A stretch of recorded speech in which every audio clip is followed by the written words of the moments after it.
Cümleten selamünaleyküm dostlar. Yeni konu ve gündemlerle tekrar beraberiz. İlk olarak Japonya ile başlıyorum. Japonya, Amerika'ya Patriot hava savunma füze sistemlerini gönderecek. Bir dakika ne oluyor? Ne?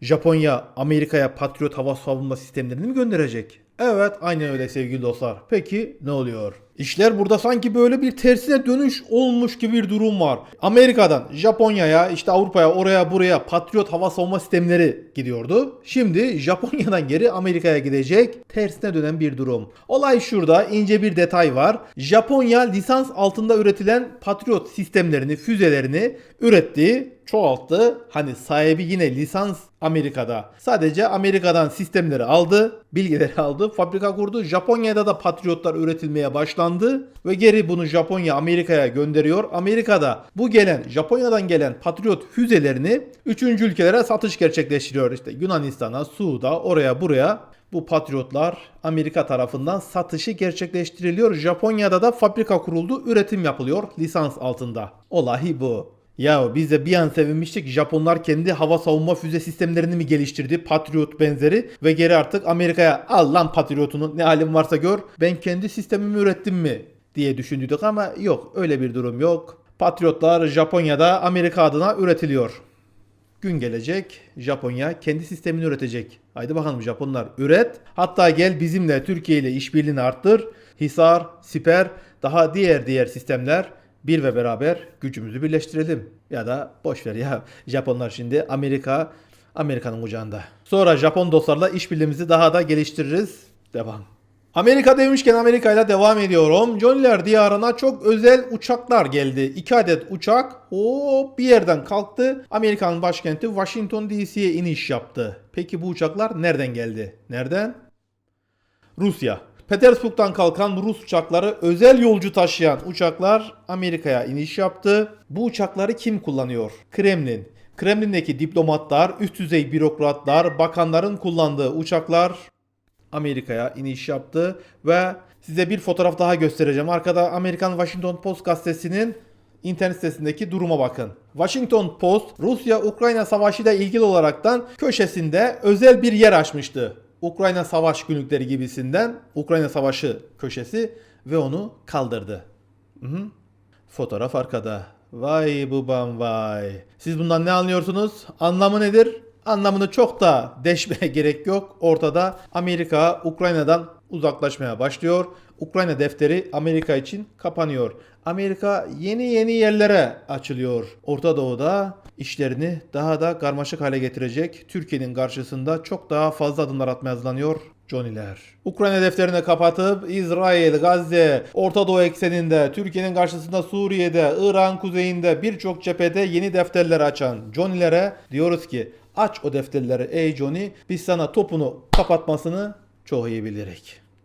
Geçiyorum Kıbrıs Uç Beyliği'ne. Kuzey Kıbrıs Türk Cumhuriyeti'nde önemli bir hamle geleceği iddiası İngiliz basınında yazmaya başladı. İngiliz basını aynen şunu diyor. Kuzey Kıbrıs Türk Cumhuriyeti'nde yabancılara toprak satımı durdurulabilir. Yabancılara toprak satımı yasaklanabilir ve bunun üzerinde peki şunu diyebilirsiniz. Tamam şimdi bu olur. Olsun mu? Olsun tabii.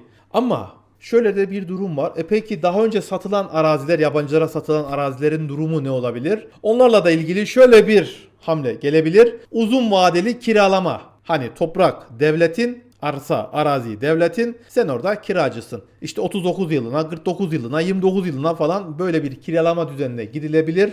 Bu olabilir. Şunu da diyebilirsin. Peki Türkiye'den Kıbrıs'a gelip arazi alanlar, arsa alanlar, ev alanlar, onlarla ilgili durum ne olabilir? Ya Türkiye diyoruz arkadaş. Türkiye, Kıbrıs bir ve beraberdir. Olur mu ya? Onunla ilgili bir sıkıntı yoktur. O çok özel ayrıcalıklar durumu vardır. Ama burada sıkıntı Ziyon kafalılar. Ziyonlar, İsrail, Pers, Moskov, anlıyorsunuz değil mi? Rusya, İran, işte İsrail dediğim yerler ve diğer yerlerden gelip Kuzey Kıbrıs Türk Cumhuriyeti'nde arazi, toprak, ev, bu, şu alanlarla ilgili özel bir yasa çalışması gelebilir. İddialar İngiliz basınında. Hakan Fidan'ın Kıbrıs'la ilgili açıklamaları, Sayın Erdoğan açıklamaları, geçtiğimiz günlerde de 2-3 gün önce de Kuzey Kıbrıs Türk Cumhuriyeti Başkanı Sayın Ersin Tatar'ın ve Başbakanının Türkiye'ye gidişi, orada Sayın Erdoğan'la zirve görüşme, ardından basına bu yansımalar. Türk devlet haklı, tüm tedbirleri alıyor, sıkıntı yok, devam.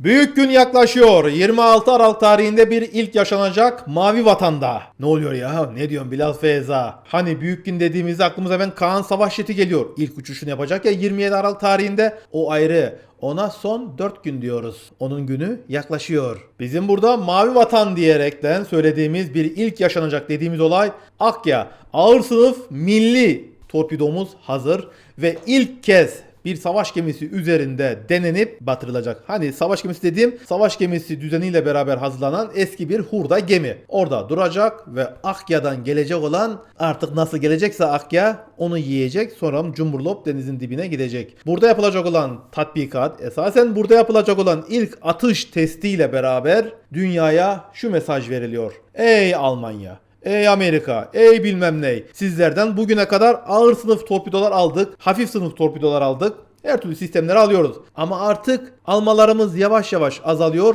Bizler yerli ve milli üretimlerle beraber tam bağımsız Türkiye yolunda durdurak bilmeden ilerliyoruzun bir mesajıdır. Ve Mavi Vatan'da Akdeniz, Doğu Akdeniz, Ege Denizi, Karadeniz, Adalar Denizi. Buralarda Türkiye kafa tutan kim varsa onlara da net bir mesajdır. Akya'mız hazır, kaldırdık, yok daldırdık, geliyoruz. Bekle Zirtaki, bekle. Sadece Zirtaki mi? Johnny'si, İsrail'i, Moskov'u, Cardın Fransa'sı, İtalya, kıvrak İtalyanı. Canı kim çekerse Mavi Vatan'da hazırlık. Sadece Mavi Vatan mı? Hayır. Somali'nin denizleri, Pakistan'ın denizleri, Katar'ın denizleri, daha nereler. Türkiye dost nereler varsa oralar. Tabii Hazar Denizi'nde unutmayalım. Can kardeş Azerbaycan'a ve diğer Türk dünyasındaki kardeşlerimize selam olsun. Akya'mız gömçürtmeye hazır canım. Ama ne hazır? Dehşetün manyak bir sistem hazır. Zirtakilere de, Ponçik Yunan'a da ballı kaymaklı en güzel torpidomuz hazır mıdır? Onlara torpilli vereceğiz, torpilli. Türk teknolojilerinde son sürat ilerlemeler devam ediyor. Adeta bunun üretim hızına yetişemiyoruz. Bakın ben burada ara ara anlatıyorum Türk teknolojilerini. Öyle şeyler üretiyoruz ki bizim gördüğümüz bir, arkada hazırlanan 10, 100, 1000. Şimdi ne oldu? Roketsan dün akşam saatlerinde öyle bir füze fırlattı ki kimse ne olduğunu bilmiyor. Sır füze arkada gördüğünüz video. Bakın. O bir şey kalktı gidiyor. Arkada da ay, silüet ne güzel duruyor. Bir şeyi kaldırdık, fırlattık. Ama ne olduğu açıklanmadı. Roketsan bu işte adeta şahlandı, göğe gidiyor. Roketsan bu işte hani bir yerlere mesaj verme işinde durdurak bilmeden ilerliyor. Elhamdülillah. Selam olsun Roketsan'daki kardeşlerimize. Türk teknolojilerinde gizlilik şarttır. Hani şimdi şunu diyebilirsiniz. Ya Bilal Feyza sen de orada durmadan anlatıyorsun Türk teknolojilerini. Ya dostlar ben basına açıklanan, kamuoyuna açıklanan durumları izah ediyorum. O kadar. Gerisini nereden bileyim ben? Onların içinde mi çalışıyorum? Ve çalışsam dahi kalkıp da burada mı açıklayacağım? Ben kafayı mı yedim? Ben hain miyim? Burada bizler gönlümüzden geçenleri onları da söylüyoruz. Şimdi Roketsan bu füzeyi fırlattı. Gönlümden geçen nedir? Kıtalar arası bir balistik füze. Ta o dünyanın baş belası, şeytanların merkezi Johnny'ler diyarına kadar varacak. Amerika'ya kadar varacak bir balistik füze. Bu ne olabilir? Balistik bir füzenin denemesi olabilir ya da diğer taraftan zaten videoyu görürsünüz böyle ağır ağır havalanıyor. Mutlaka onda bir katı yakıt vardır. Ya da uzay çalışmalarında çok önemli bir kritik aşamanın aşıldığının göstergesi videosu. Dünyaya da anlayın siz bunu. Türkler çalışıyor. Türkler teknolojide adeta yeni bir çağ açıyoruz. Allah'ın izniyle. Devam.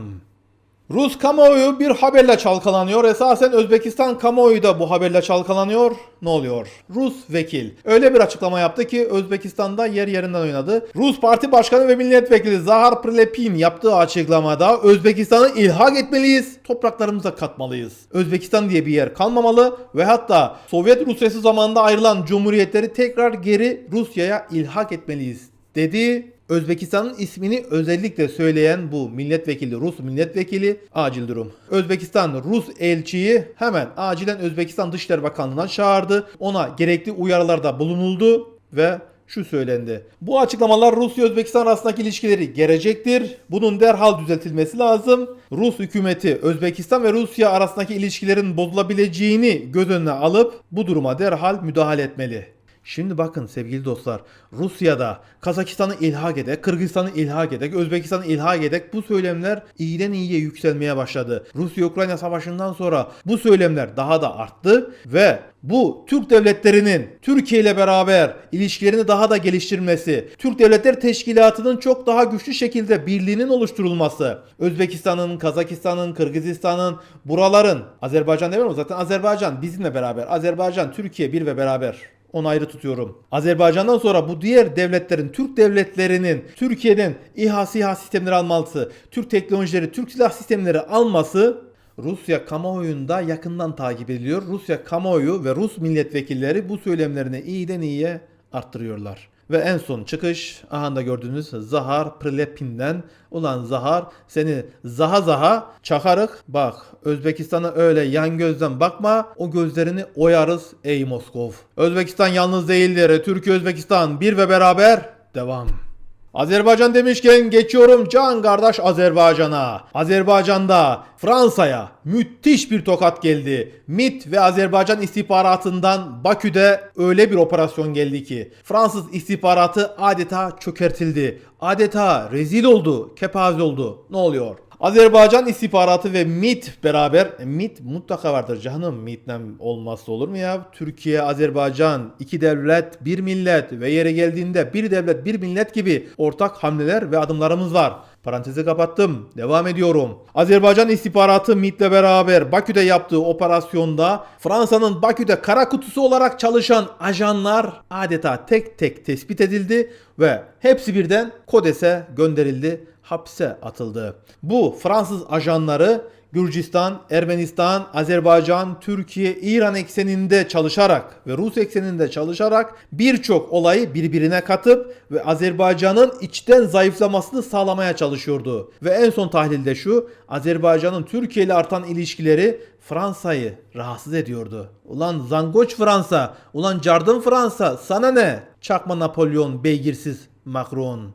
Afrika'da tokat üstüne tokat yiyen ve bu tokat yemelerinde Türkiye'nin gücünü gören Fransa rotayı nereye? Kafkasya'ya çevirdiydi. Kafkasya'da ben varım, ben de varım. Ermenistan'ı gazlıyor, İran'ı gazlıyor. Zaten hepsinin hamisi ya Fransa. Ne demiştim size sevgili dostlar? Devlet ölü taklidi yapar. Yok dersin. Devlet yok. Meydanı boş buldum sanırsın. Şımarırsın, azıtırsın, kudurursun. Azıttıkça azıtırsın, şımardıkça şımartırsın. Sonra bir anda bir sessizlik, derin bir yok hali. Niye? Çünkü Türk devletinin yumruğu dang depene inmiştir de ondan. Fransa'nın da başına bu geldi. Fransız istihbaratı MİT'ten ve Azerbaycan istihbaratından öyle bir tokat yedi ki, öyle bir fiyasko yaşadı ki daha da kendine gelemez. Tarihin en büyük istihbarat tokatını Türklerden yedi Fransa. Afiyet olsun. Daha sana neler yedireceği yok neler. Vaktini bekle. Ey Macron. Türkiye, Azerbaycan, Türkiye, Türk dünyası, Türkiye, Türkistan dünyası ve dahi İslam olmasa da bizimle beraber yürüyen diyarlar, milletler bir ve beraber ilerlemeye devam. Onlar bir araya gelebilirler. Onlar bize karşı birleşebilirler. Onlar azıtabilirler. Türkiye'ye karşı ve Türkiye'nin desteklediği ülkelere karşı bir araya gelen küffar istediği kadar bir araya gelsinler. İstediği kadar birleşsinler. Ne diyoruz? Siz hepiniz biz Türk. Durmadık, durmuyoruz, durmayacağız. Doğru bildiğimiz yolda koşar adım ilerlemeye devam. Yolumuz ilahi kelimetullah hedef. Kızılelma. Bu bağlamda Allah kahraman Türk ordumuzu her daim muzaffer eylesin. Allah Türkiye'mizi her daim yüceltsin.